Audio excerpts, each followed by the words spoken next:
காட்டுலையும் மெட்டுலையும் நெத்தி வருவ நித்தஞ்சொட்டி எனக்காக தியாகம் செஞ்ச சாமி என்னைக்குமே நீதான் என் பூமி.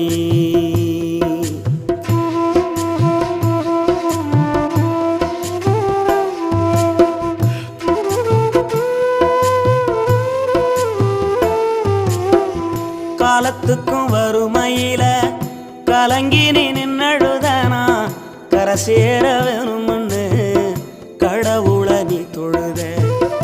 ஆசைப்பட்ட அத்தனையும் சொல்லாம நீ மறைச்சனா ஆலமரமா வள